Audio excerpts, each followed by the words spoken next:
ज़िलो लाड़काणे जे हवाले सां कुझु ॿुधायो कॾहिं खां स्टार्टिंग कई तव्हां पंहिंजी कैरियर जी? यकीनन कैरियर जी स्टार्ट थिए त नंढपण खां मुंहिंजी थी। जी। ऐं जॾहिं भुट्टो साहब खे शहीद कयो वियो त उन वक़्तु उनजे ॻोठ गढ़ी ख़ुदाब सां तालुक़ु हुनजे उन ॾींहुं वॾो वाक़ियो थी चुको हुयो। भुट्टे साहब जो सान्यो हुयो। उन खां पोइ जुनून दिलि में भुट्टे ख़ानदान जे लाइ भुट्टे साहब जे लाइ मुहबत पैदा थी ऐं उन ॾींहं खां वठी जीअं भुट्टो चवंदा आयासीं। अॼु ॾींहं ताईं उन कैरियर जी शुरूआति पोइ वरी असां नंढपण में स्टूडेंट जे लेवल ते सियासत जी शुरूआति थी। PSF में कमु कयोसीं ऐं पाकिस्तान पीस पार्टी में ज़िम्मेदारियूं मिलंदियूं वियूं। ऐं अॼु अलहमदिल्ला चेयरमैन जनाब बिलाल भुट्टो ज़रदारी साहब जी महिरबानी सां पाकिस्तान पीस पार्टी ज़िले लाड़काणे जी चेयरमैन जी बि ज़िम्मेदारी आहे।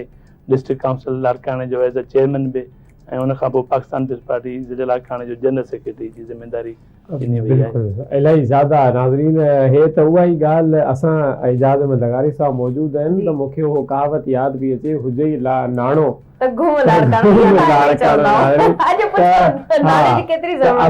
छो जो लाड़काणे फ़िलहाल त नथा वञी सघूं लेकिन जल्द ईंदासीं जेकॾहिं असांखे लगारी साहब दावत ॾींदा त इंशाअल्लाह असां लाड़काणे ईंदासीं। त अॼु असां लाड़काणे घुमण जे बदिरां लाड़काणे जा अहवाल एजाज़ अहमद लगारी साहब खां मालूम कंदासीं त हींअर लाड़काणे कीअं आहे, कीअं उते डेवलपमेंट थी रही आहे। सर असांजे नाज़रीन खे ॿुधाइजो अव्हां जे डिस्ट्रिक्ट काउंसलर थियण खां पोइ उते छा तब्दीलियूं थियूं आहिनि, उतां जा माण्हू हींअर कहिड़ी सहूलियतनि में मौजूदु आहिनि?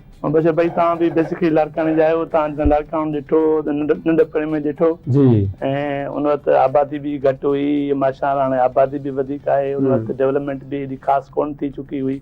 हिन वक़्तु रोड रस्ता बि बहितर थिया आहिनि, डेवलपमेंट बि थी आहे, आबादी बि उहा लखनि जे तइदाद में वधी वई आहे ऐं ॿीड़ी टियाउणी थी वई चुकी आहे। उन हवाले सां बि पाकिस्तान पीस पार्टी जी सिंध गवर्नमेंट ख़ुसूसन बिलाल भुट्टो ज़रदारी साहब ऐं मोहतरमा आदिफ तारपुर साहब जूं ख़ासि कोशिशुनि सां शहर में डेवलपमेंट तमामु सुठे लेवल पे थी आहे। ऐं जंहिंमें जीअं बसियुनि जी ॻाल्हि निकिती त हिन वक़्तु सिंध गवर्नमेंट शहर में बसियुनि जी सर्विस बि हलाई, सॉलिड वेस्ट मैनेजमेंट बि ऐं उन खां पोइ खोड़ सारा डेवलपमेंट जंहिंमें हेल्थ सेक्टर आहे, एजुकेशन सेक्टर आहे। ऐं एज़ अ डिस्ट्रिक्ट चेयरमैन जॾहिं मूंखे ज़िम्मेदारियूं मिलियूं त उन वक़्तु ज़ाहिर आहे असांजी लोकल गवर्नमेंट में महदूद वसाइल हूंदा आहिनि। त डिस्ट्रिक्ट जी असां वटि जेका ऑफिस हुई उहा ज़बून हालत में, उन जी बहाली जे लाइ असां तदाबीर वरितासीं। हिकु नई बिल्डिंग मंज़ूर कराई आहे जेका उहा तकमील जे मरहले में आहे, मुकमल थियण वारी आहे। 100 साला बिल्डिंग असांजी डिस्ट्रिक्ट काउंसिल जी। उन खां अलावा डिस्ट्रिक्ट जे मुख़्तलिफ़ ॻोठनि में ॿाराड़ी में डेवलपमेंट जेका असां पंहिंजे ई पॉज़िटिव शहर मां करायूं पिया।